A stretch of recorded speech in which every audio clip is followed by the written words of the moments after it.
What's going on, YouTube family? Today we're going to be talking all about exposing scams, whether it comes to buying or selling a vehicle. There's a lot of things you need to know about and how to protect yourself. Now, the first scam we're going to be talking about is odometer rollback, mileage fraud, or mileage blockers. This is something that is really bad when it comes to exotic, luxury, and high-end vehicles because they tend to take the biggest hit when it comes to depreciation.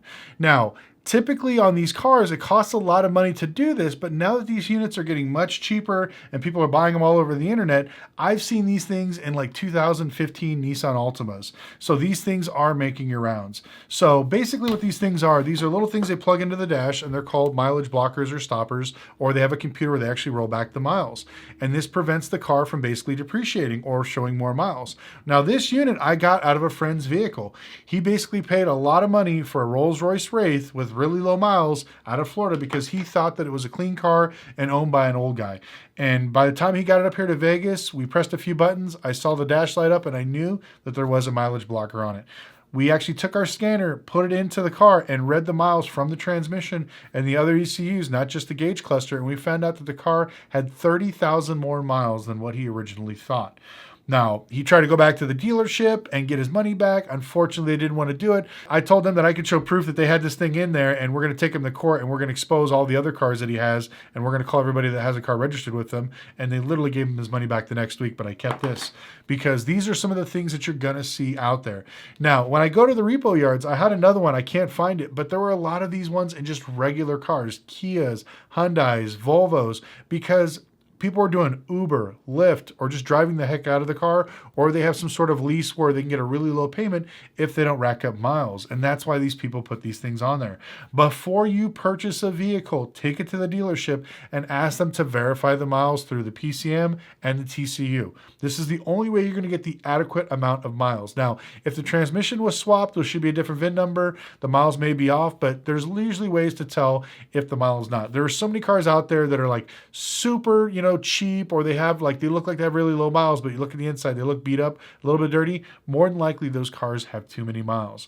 Now, I was actually doing a report with a guy that I met in Arizona that basically buys cars out of areas that doesn't do smog because they don't report miles. He buys them and basically rolls back the odometer and then turns around and sell them. I asked him if he could come onto my channel, talk about it, and I would blur his face, and just so we can find out kind of the behind the scenes of how these people work. But unfortunately, he got scared, didn't want to do it. But I figured I'd tell you a little bit of his story anyways, because it absolutely blows my mind that there are people out here that this is all they do is go out and roll back miles, try to do stuff like this, and try to make money off these people. So if you feel like you're a victim of odometer fraud, you can either go back to the dealership, file a complaint, or if you bought it from a regular person, you have to go to the DMV and file with the actual government because this is actually a federal crime if you're rolling back miles. So the next scam we're going to be talking about is VIN swapping. Now, this got extremely popular during the pandemic. People were either going out buying cars or renting cars from Hertz, Enterprise, whatever else, and then basically claiming that they were stolen, buying new VIN plates and new VIN stickers online, which is crazy they actually sell them,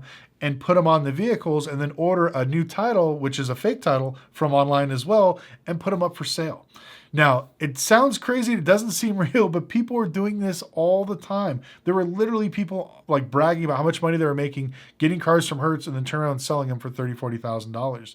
Now, if you guys remember, Carvana got busted quite a bit as well as CarMax for selling stolen cars because these guys would literally get a brand new Charger, take it back, swap the VIN, and then order a new fake title, and then take it to Carvana, and they would buy it. Now, synthetic VINs or fake VINs or VIN swaps will basically run a Carfax. They'll show as a real car. But the only way you could tell if it's fake is if you go to either the DMV or also the manufacturer. So let's say you bought a 2022 Dodge Charger and you got it extremely cheap and it's a great deal. And let's say the last four of the VIN that was made on that car was 001. That's the last production of that model. Let's say you got 002. Now we know that, okay, you give that VIN to the actual dealership and they will tell you, hey, this car was never made. We don't have any information on this. This is not a real VIN. But if you code it out using any of these things like Kelley Blue Book, Carfax, or anything else, it'll actually show up as a 2022 Dodge Charger because that's what it's actually taking the first six of the VINs out, the six numbers, the six digits out of the VIN number. So it's very important that if you think the deal is too good to be true, take it into the DMV and run the VIN before you actually purchase it. I see this all the time, and it's absolutely insane that they're still doing this with fake titles and with this. And on top of that, even if you bought it and you did everything right, and you basically paid for it and registered it, they can come back at any time if they find out that the VIN number is fake and take your car from you. There's been a lot of these all over the United States. It's really, really bad in Texas. I don't know if it's just the ring of people there, but California and Texas are like the worst two states for this. So please be careful when buying your car. Another thing you could do to add a layer of protection is never pay cash for a car. Use a bank to actually be the middle person, because it's their due diligence is what's going to make sure that the title is correct, the VIN is real, and everything else. And if for some reason the car gets taken, you can go to the bank and say, hey, look, man, that was your job. You had to make sure the thing was VIN, that the car was then clean. I'm not paying the loan. And then a lot of times the banks, just to avoid legal headaches, will wash the loan away, and you'll lose whatever money you paid in the meantime, but you won't be out, let's say, $50,000, $60,000. There's a few people I know here in Vegas that personally bought luxury cars, exotic cars with these fake synthetic VIN numbers and basically lost the vehicles once they registered them and insured them, because they realized that the VINs were fake and there was no real numbers. So please be careful when it comes to this, because you're going to see more of these scams coming out as, like I said, the economy slows down, and especially all these, ballers on a budget and all these guys driving G-Wagons. Like, just please be very, very careful. If you feel better, buy it through the dealership, buy it through your bank. Just add that extra layer of protection. So the next scam we're going to be talking about are buying cars with no titles. Now, this has been a really big hot topic in the last year. People are out there selling their cars, no titles, thinking everything's okay. They're just going to buy them and drive them or use them for parts. Don't do it. A lot of these people will post these cars up for sale. Hey, I don't want to make payments on it anymore. I don't want to drive it. You could buy it off me for $10,000 and drive around this brand new 2025 vehicle. And a lot of people will say, wow, that's a great deal. Instead of me buying a $10,000 cheap economy car, I'm just going to buy this luxury car or truck, whatever it may be, for $10,000. But the thing is a lot of these people, what they do is they put them up there for sale. When you buy them, it may not be reported stolen, but in 3 to 4 months from now, best believe they're going to report it stolen just so they get their insurance money. And then all of a sudden you're going to be driving this car around one day and you're going to get pulled out at gunpoint and you're going to be arrested. It is not worth the headache. There are so many people out there literally stealing cars, borrowing cars, getting cars off of Turo, and then turning around and putting them up on this platform and then trying to sell them to other people.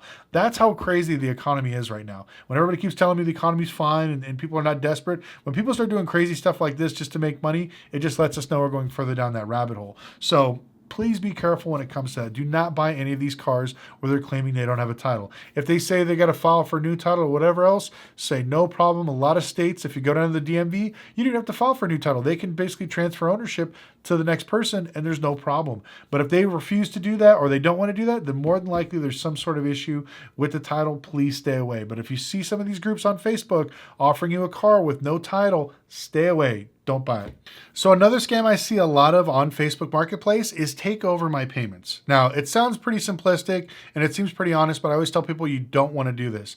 One, you don't legally own the car. If the car is registered to this person, and if anything ever happens to it, you can never get it out. I had a few people that were subscribers that basically called me saying, hey, I bought this car. I gave the guy 10 grand down, been paying on it for a year. Unfortunately, I got into an accident. They impounded my car. When he tried to get out from the tow yard, he wasn't the registered owner. So the tow yards will not release it unless you're the registered owners. And unfortunately, they couldn't find this guy anywhere. So they winded up getting screwed. So even though he's been making payments to the bank and taking care of everything, he winded up losing his car because it was not registered to him. On top of that, the person at any time can basically stop making payments or be basically delinquent. So you think you're current with payments and then you're driving it around. Next thing you know, the repo guy takes it and then you're SOL. You lost your car and then whatever personal belongings in there go along with it. So it's never really worth it. Another thing, you don't get any of that history. I would rather have you buy a car and build your credit than try to help somebody else and build their credit as well.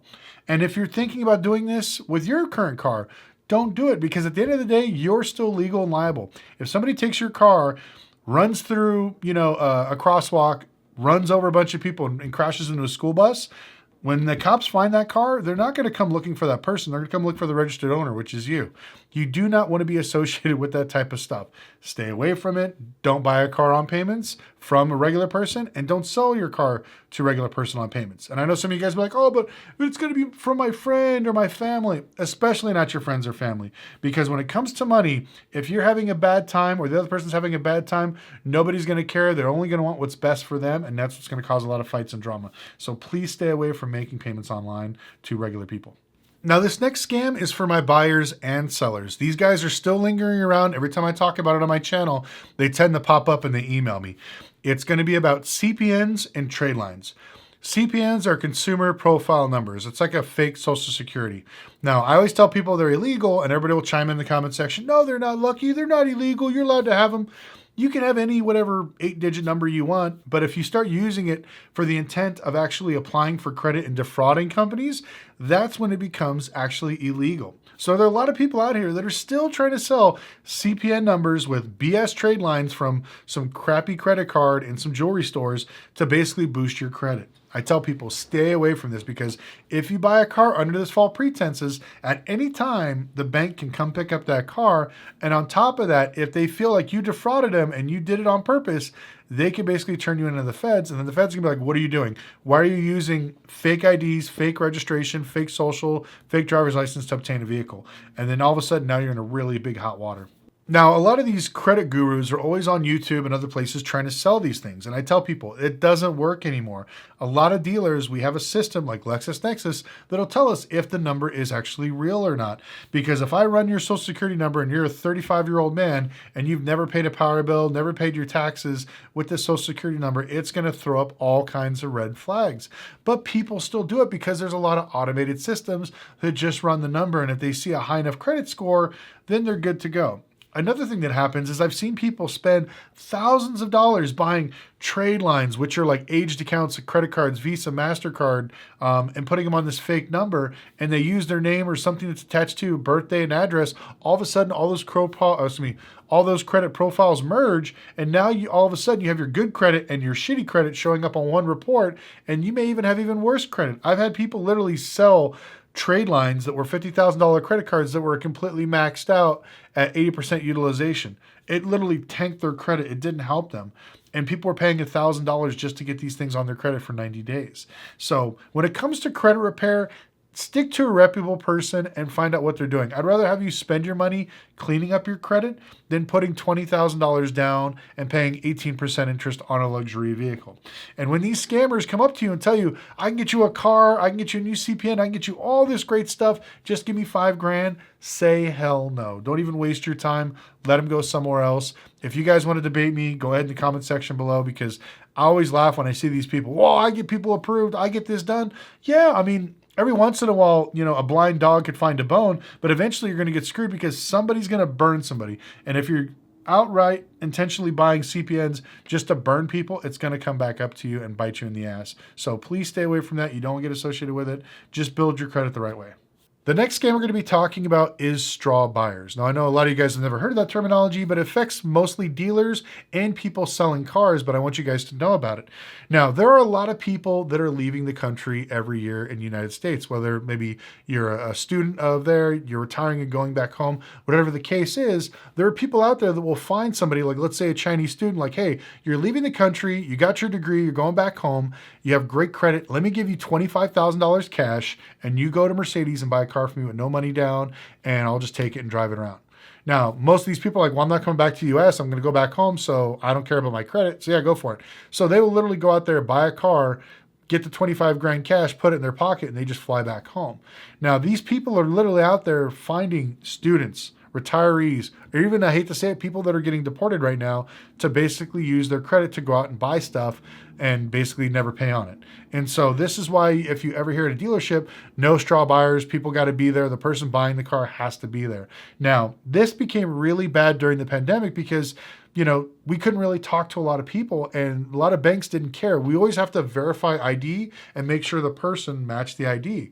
But during COVID, they're like, hey, whatever, as long as the score matches and you could ship a car, deliver it, whatever else.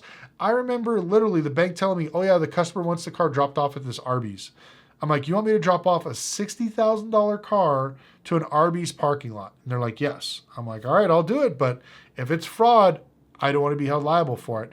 And I would do that. Sometimes the cars would be shipped out. I'd have no way to verify the customer's information. They would just apply online, buy a car off of my website, and that was it. The shipper would come, pick up the car, it was gone. And so, I had no interaction with the customer.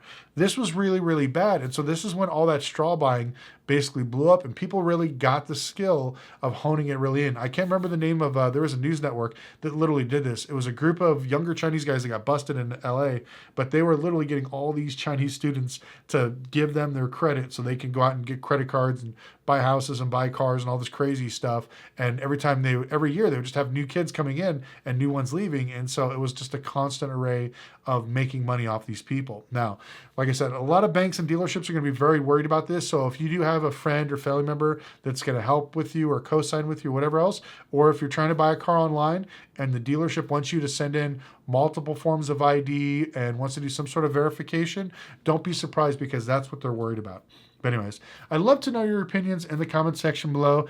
Did you guys know about a lot of the scams that I told you? What is the worst one that you've heard so far? And also, have you been a victim of a scam? Please put in the comment section below. If you've liked and enjoyed this and learned anything, please like and subscribe. We're on the march to 1 million subscribers, hopefully by the end of this year. But I know we got 480-something thousand to go. But anyways, I'd like to thank you guys so much for watching, and we'll see you next video.